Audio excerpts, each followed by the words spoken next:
And that's where we're keeping our focus this morning, ending the perennial fuel scarcity. And to help us to unravel that is the former president of Pengasin, Peter Esele. I want to thank you so much indeed for coming on Sunrise Daily. You've been watching the scenario and seeing how this is unfolding, developing to this time.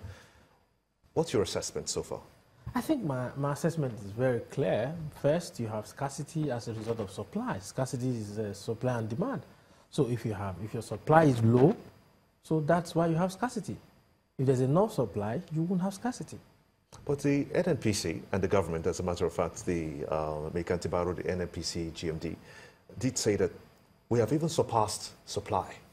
We used to have just about 27 to 30 million liters that is supplied, but they've exceeded even to 80.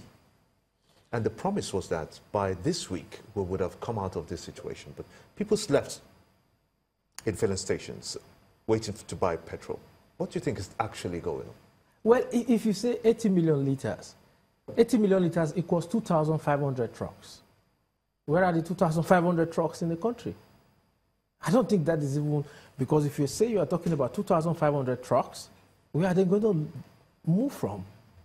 So if you look at what they are telling us, I think from October, NNPC, maybe their contractor, whatever they are stocking, has been, once you have, if probably you expect 1 million liters and then you are supplying 500 liters. So gradually, what they've been having in their inventory has been going down.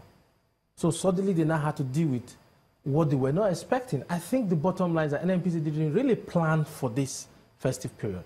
Yes, I would say there are some hoarding going on by marketers, but you and I know that if you have enough supply, marketers will not be in a position to go ahead and do that hoard and hoard the product. Okay, we're going to take a break. When we come back, you tell us, because, I mean, if we say that we don't have as many trucks as they say we have, then all these many trucks we see leaving places like Lagos. I mean, in the night or early hours when you're seeing trucks moving, and where are they going to? What are they carrying? But you answer that question, we'll come back from this break.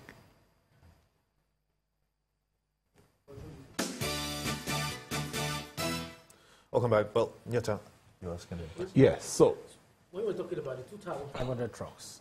Yes, you said yes. The federal government said there are 2,500 trucks. That where are the trucks? And yeah, then we see trucks.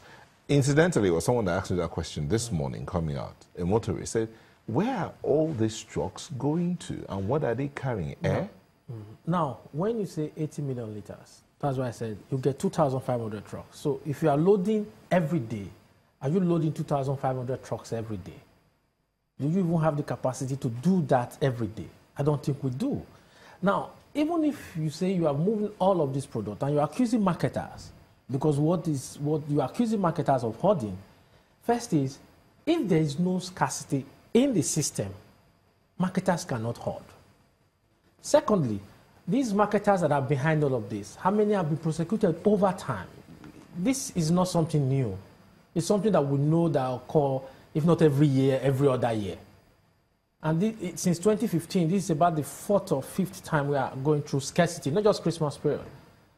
Why this is more biting is that it's Christmas period. And one would naturally expect that NNPC and its contractors who are behind the importation of this product would have taken cognizance of this festive period. We saw DPR selling some of the stations. Yes. Do you think that's enough measure to contain the excesses of those hoarders? Because they seem to have the fuel, but they are not selling.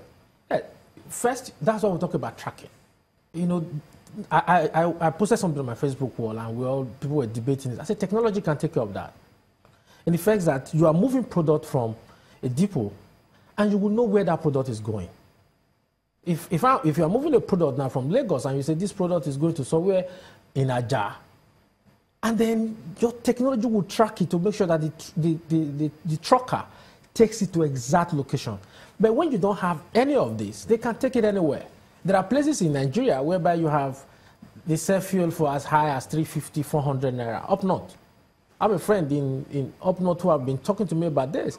And then you have a trucker who would prefer, why do I have to sell in Lagos city center? Because in the city center here in Lagos, you could still get for 145, even if you have to sleep in the filling station for another 2 days. But there are other parts of the country where all they're after is just let us have fuel. So these are the things that you need to check. You use technology to check it, and those who are found wanting, you prosecute them. And not just prosecuting them, you can also make sure they pay heavy price by sealing the filling station for 6 months. For 6 months, that's Yes. your recommendation. But NNPC and the DPR, they uncovered illegal fuel reservoirs in Abuja.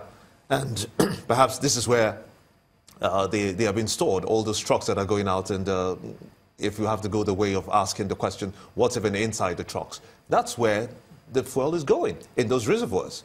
Yes, What does government do now? Because if they find it out and penalties are not meted on the perpetrators, then they stand to do this again in 2019. Exactly.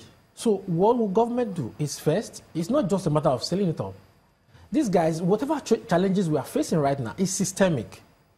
And it's possible that there are people who are behind all of this, who are also even insiders. Okay, now what I would expect channels to do, for example, is go back to that reservoir, wherever the petrol station where that was uncovered, and find out if maybe after the end of this scarcity that we are going through, if that is not operational.